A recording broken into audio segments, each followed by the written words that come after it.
So, hello everyone. Welcome to the Danny and Brody Speedcubing podcast. I'm Brody, I'm Danny. and the purpose of this is basically a bunch of podcasts that are each about half an hour, where we give some speedcubing advice and hopefully entertain you for a little while. We're kind of going for a ratio of about 70% helpful and then 30% entertaining. Yeah.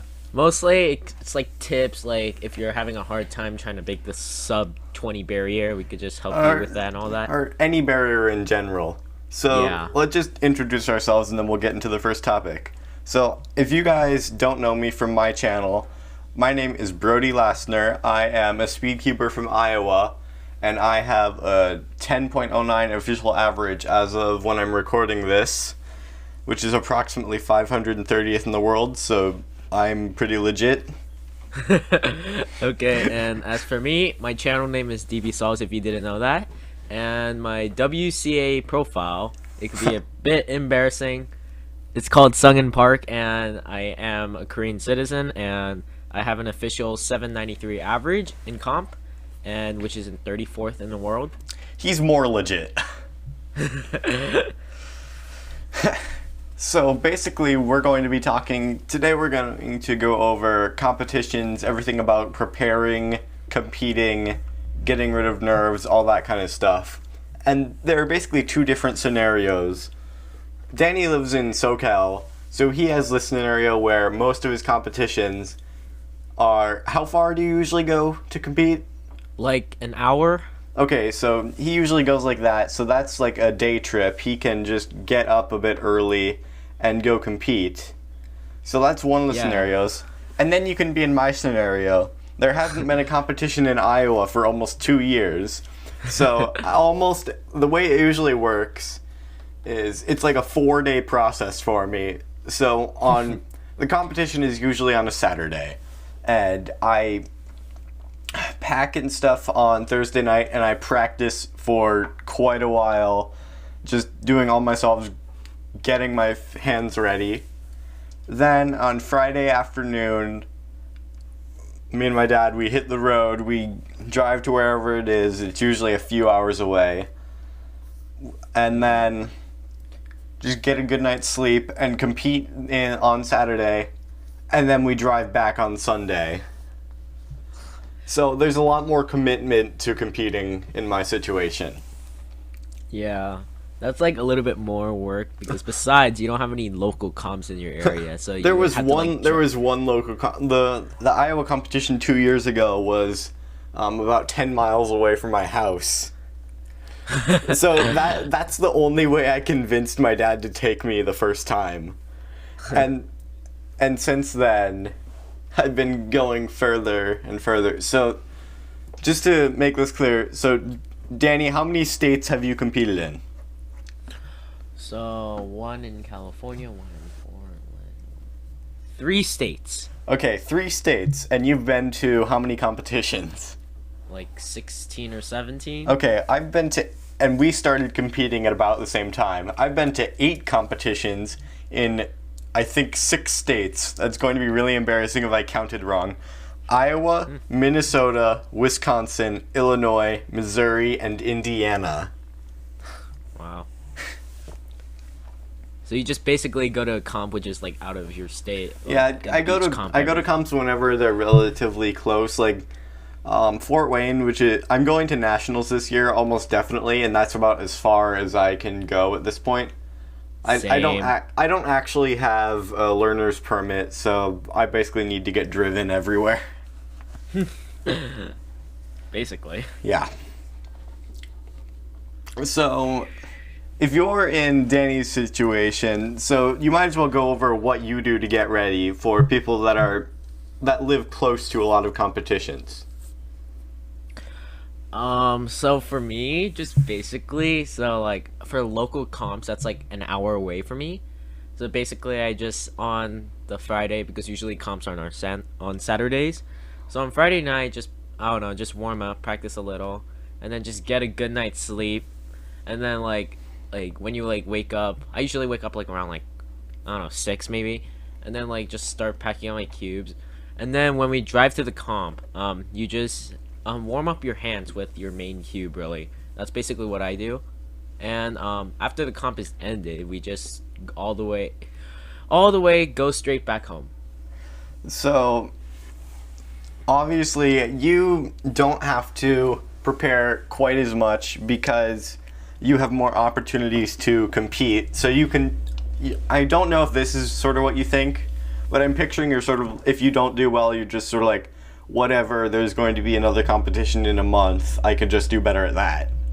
Yeah. Okay, well, it's harder for me to have that mentality because when I compete, I don't know when my next competition will be.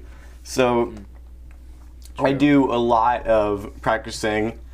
Kevin Hayes just released a really good video about this. He basically said, if you're going to a competition that you care a lot about, that's really important, and for me, that's all of them, you want to spend approximately a month before the competition not learning new stuff, because it takes a while to solidify things that you learn.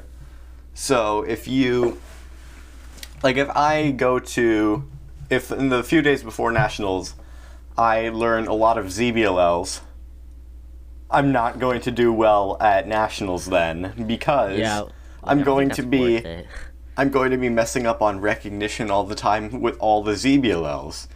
True. Isn't that what happened to Anthony Brooks or something? In finals? Yeah. So like in his average, I was watching him solve. His first solve, low 8, I think it was mid 8, but it was pretty good. And then his second solve, he tried to recognize the ZBLL, and then instead he got an H perm instead, and then he got a 9. And then the next solve, I don't remember.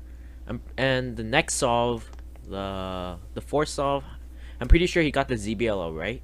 And then his last solve, I don't think he recognizes ZBLL right, so he just got his corners pyramid and just did the edge permutation, really. Yeah, so for the approximately month before you compete, you want to mostly just solidify your recognition, master any techniques that you've been working on. Like right now, I don't know when my next competition is going to be, and right now I'm working on tracking my first pair during inspection. Mm-hmm. And I'm really bad at this. I'm like the epitome of using no inspection. That's why I cut the inspection out when I upload solves, basically. So yeah, like at first, inspection like really is important. So like I used to like, I don't know, just do whatever in my inspection, just track my cross in like 3 seconds and then just solve. That's what really, I do. There's more stuff to there's more things to look into in your inspection. Because like if there's like a really easy cross and there's like, I don't know, like 2 pairs you could track, then it's good. Then you would just have to like do you would know where the pairs would go. So you just have to track them and then just see if you could solve them. Like this is one recommendation, or if you could like try to track your first pair, if you're going for that, try doing it blindfolded, where you just do your cross and then do your F2L pair. And of course, when it's easy, I track it, but I need to get in the process of tracking it and getting it right every time. So back to what we were talking about competing. So we've gone over each of our processes. Last thing, we both mentioned this in passing, but this is seriously important. Make sure you get really good sleep before a competition. Yeah. I don't know what it's like if you don't, but I can imagine it's really bad. Yeah. I've gone to school on less than 6 hours of sleep. I would never go to a competition on less than maybe 7 or 8 hours of sleep. Same. That shows how I prioritize things. So that's about preparation. So let's assume that the viewer is a first-time competitor. When you get into the venue, You might have to go through like a maze of doors. It might be hard to find, but once you get to the actual room where the competition is, you're most likely going to see a bunch of tables with chairs, and then there's going to be like a stage with more tables with timers. All you want to do is find a table that has a few people at it, sit down, introduce yourself, and don't be really shy, because the whole enjoyment of going to competitions is meeting other people who have this same obsession. Yeah, basically. So like I went through things where so I've been cubing about 3 years now. So I've been begging my parents to go to a competition, and then they said they would say no, because they're just like, you have to be faster. And then like, you know, like how everyone says that you could be at any speed to go to a competition, right?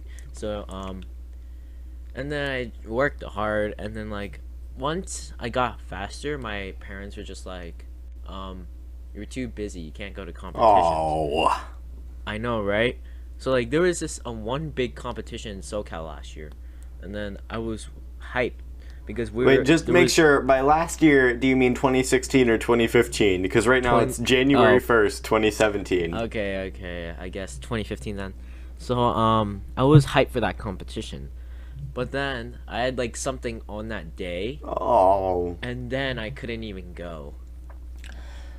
Yeah, I had that issue. I don't have it quite as much anymore, because I've basically decided what I care about doing outside of school is cubing, and that's all. Yeah. So so you get into the venue, you meet some people, introduce yourself. Then somebody is going to do sort of a presentation of the basic rules. Usually this is Chris Olsen in the Midwest. I don't know who it would be in SoCal. True.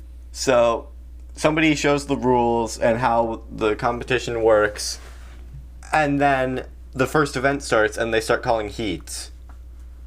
Somewhere, like, either you're going to have like a lanyard that has all your heats listed on it, or there are going to be signs on the wall that have everyone's names and their heats for all of the events they're competing in.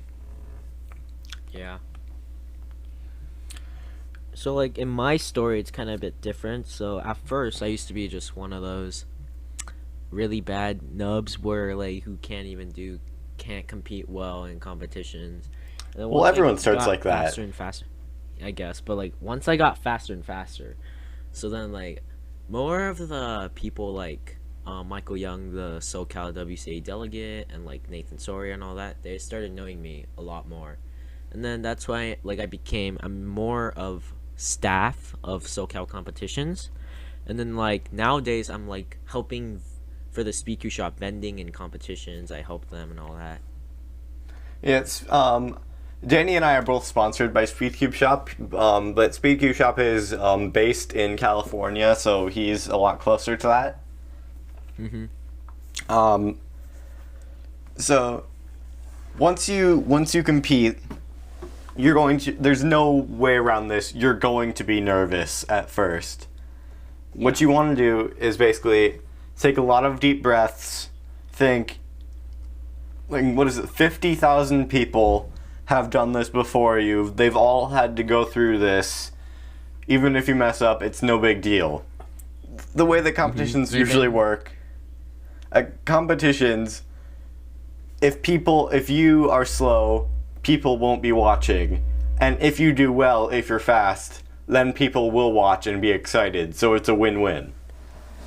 Yeah, like how Felix has to deal with it, and that's how he gets nervous when he goes up. For Felix is slightly different because everyone's always watching him. But he's been to over 50 competitions. He's dealt with that before. True, so I guess. Of course, you can't control this, but the best way to get rid of nerves is to get a really good single early in the competition, and then you're happy and excited to compete because you're thinking, I want to do better than that. I want that to happen again. instead of what if this goes wrong. True.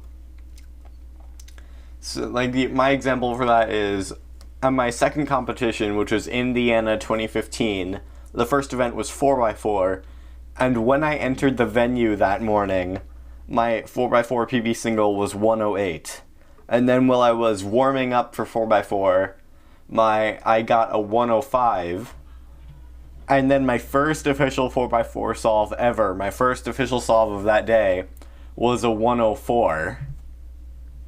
Yeah, I know. That's pretty good. Like, well, it was pretty good for then, and it was a PB single, and then I basically wasn't nervous for the rest of the day. That's one way to like remove your nerves for. That's the most effective way, honestly. That's happened to me a few times, or something similar has happened to me a few times. Yeah. Like these days, Well, it's harder for you to get PBs and stuff. Yeah, like that happened to me once where like I was nervous as hell and I wasn't getting good times, but then I removed my nerves by this one single that I got like a year ago, I think. Like 11 months ago. And then there was the 704 single, and I haven't even broke it yet. I mean, like seriously. That single, it was non-lucky and it was full step. So, have you ever gotten overall PBs officially? Let me think. Because I'm just thinking, I've done that at least twice. I got that 4x4 single I mentioned, and then I got a 222 5x5 single, which was my PB at that point.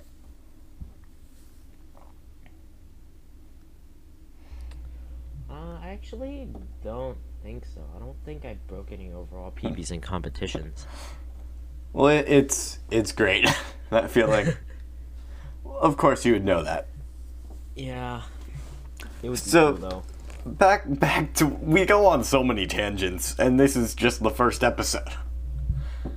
True. So, more about competing.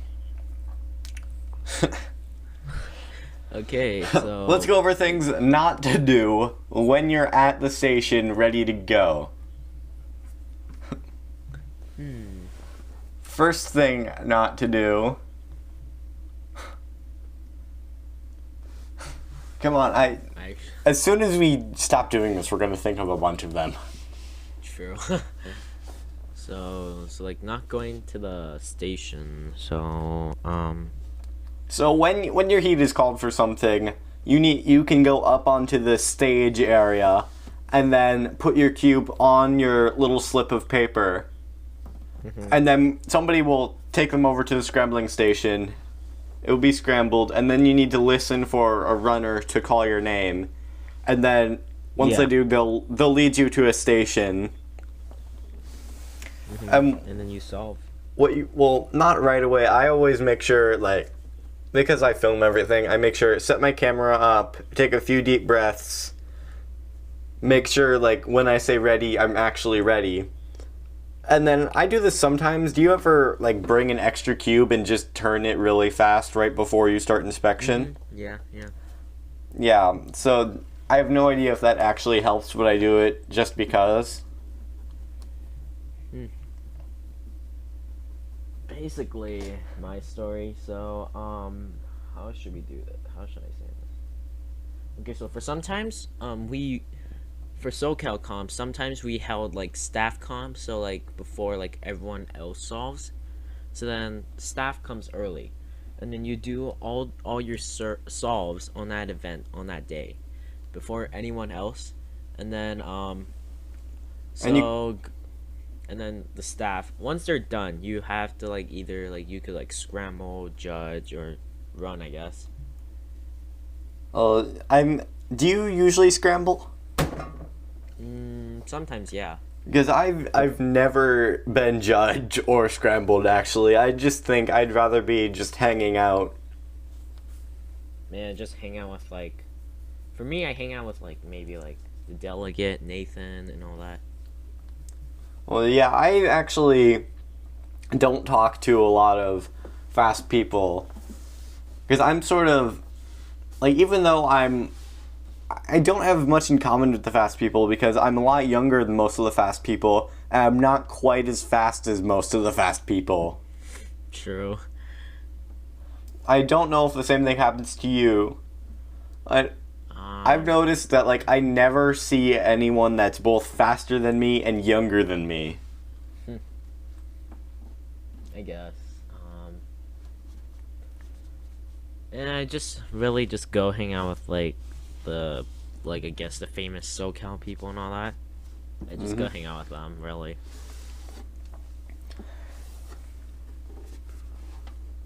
So if you're competing for the first time, you're going to find some friends really quickly. Everyone's super friendly at competitions. Yeah. So a few things. If you bring a stack mat timer, you're going to make a lot of friends really quickly because a lot of people are going to want to borrow that stack mat timer. True. Did that ever happen to you? I'm pretty sure that happened to me, like, maybe my second or third comp. Like, I was never the one to bring the stack mat because it actually took me a while to get one, but there were, like, surprisingly few at my first competition. There were like, there were only, like, 2 that weren't being used for competing. So everyone wanted to use them to warm up. Oh. Yep.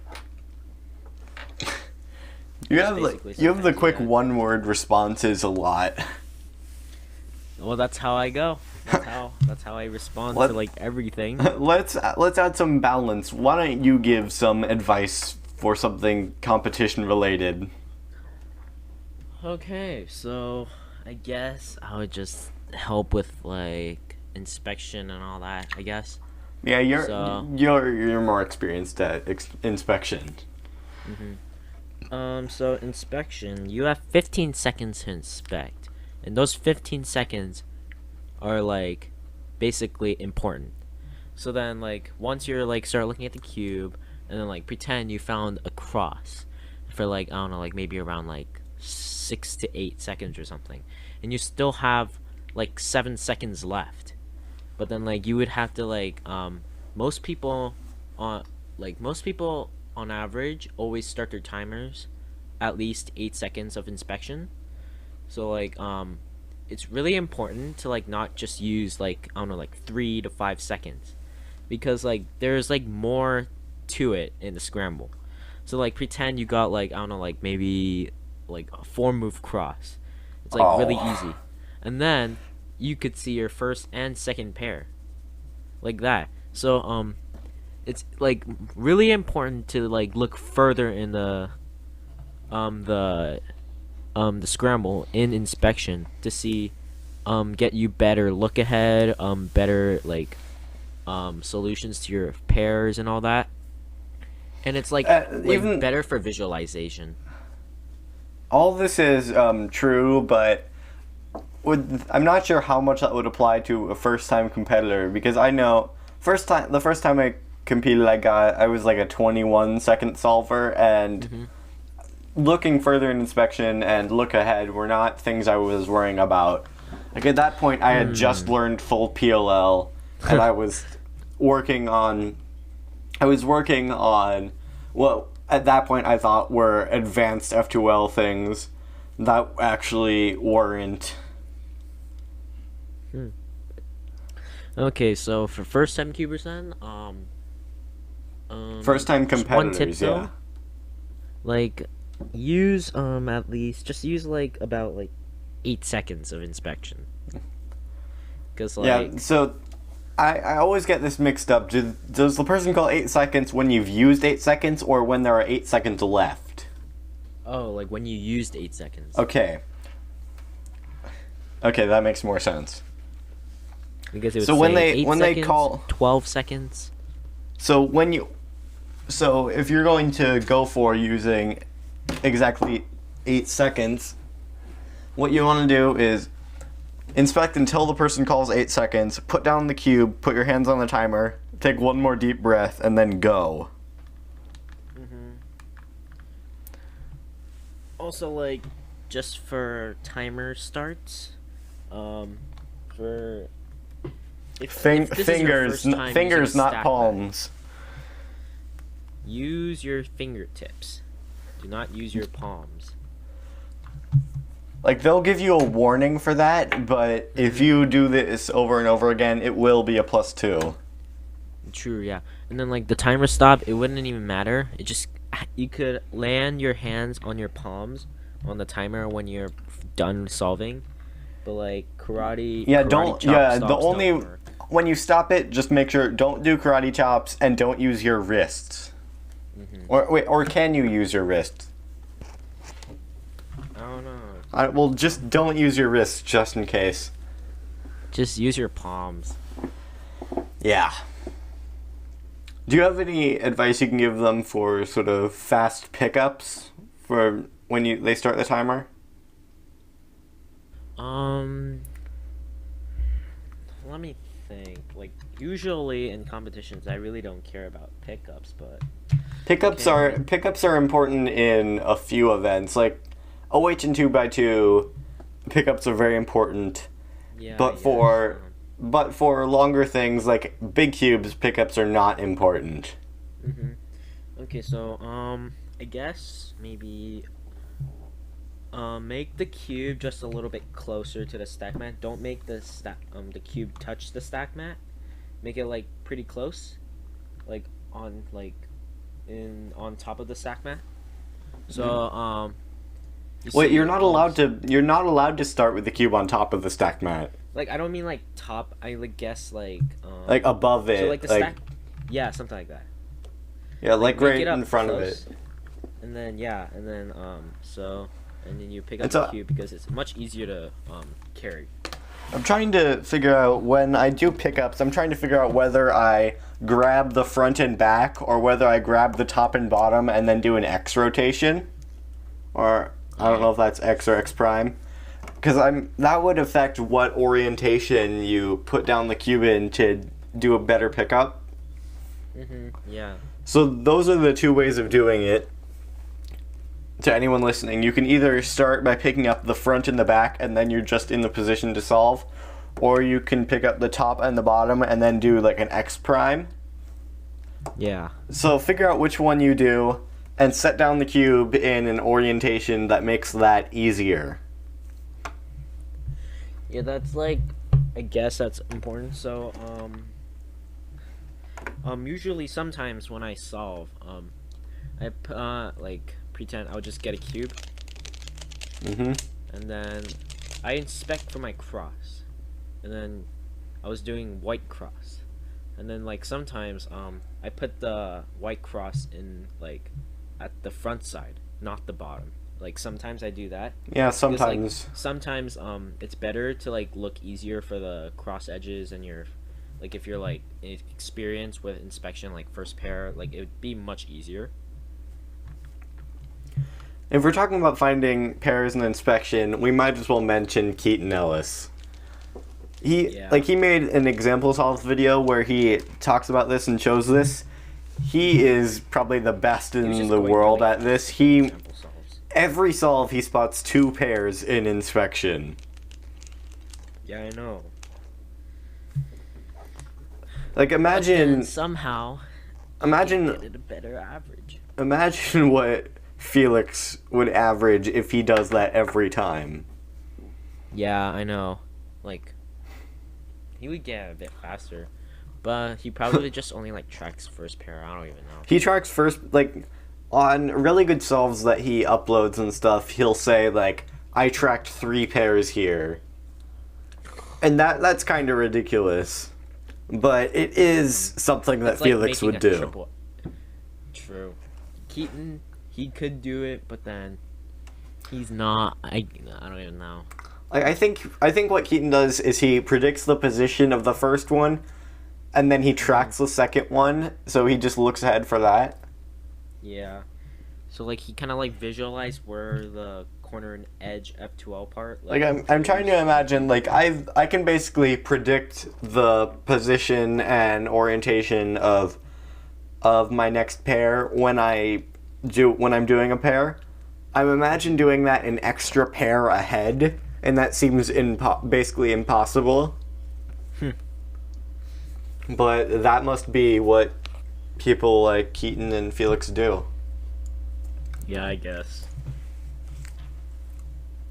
I wonder if Felix could like. Wait, how did we get to this point? We've gone on so many tangents. I don't even know. Let's just stick to it. This started as competition advice and it's ended with Keaton's pair tracking abilities. Cube miss. Let's not go over that right now. Okay. So basically, already have been 30 minutes of this podcast. Yeah, I feel like there might be a few more things we can go over. But like, I think it's like good enough. If we just, I don't know. Good enough. Let's go for another few minutes. Just cover some more stuff. Okay. So, at your first competition, it's very likely that something of yours might get stolen. Yep. This happened, like, nothing got stolen from me at my first competition, but I did lose a mirror blocks, which isn't the worst thing in the world, because mirror blocks are only like $3 or $4. True. But if I, instead, if I brought, let's say, my Alfu, which I have now, to a competition, I'd want to never just leave that out on a table somewhere. Make sure you have like a backpack or something and keep your cubes in there and keep it closed when you're not around it. Mm-hmm. What do you carry your cubes around in at competitions? Just basically like a normal like backpack, I guess. Yeah, I have a backpack specifically for cubing as well. And I've learned basically watch that really closely because I usually also have my laptop in there. Oh. Which is more expensive than any of my cubes. Mm-hmm.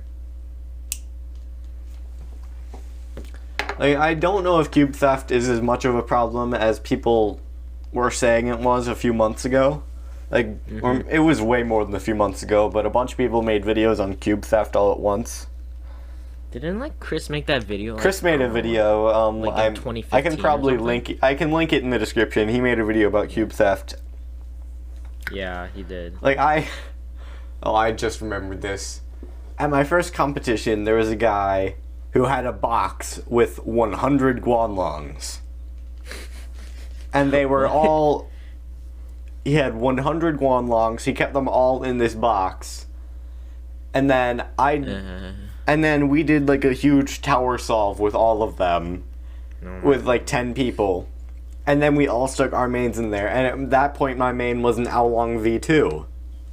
Mm-hmm. My Oolong got lost in that box of 100 guanlongs. Did you find it eventually? Yeah, I had to go through digging and checking every single cube in that box. Oh my god. I found it. It was at the very bottom. At the very bottom. Yeah. My god. What I found it. Get in there though. Because like at the very end we were just like, okay, time to pick up all the cubes, and we just grabbed handfuls and put them back in the box. And at some point in there, I had lost track of which one was my Oolong. So then I found it again. GJ. So I think that might be enough story time for now. So whether you're seeing this on my channel or on the specific channel for the podcasts, thank you very much for watching our first episode. Tell us what you think in the comments, and tell us what you'd like us to talk about next time. Go subscribe to both channels. Okay. Our channels. I'm BrodytheCuber. And I'm DPsolves. And we'll see you next time. Bye.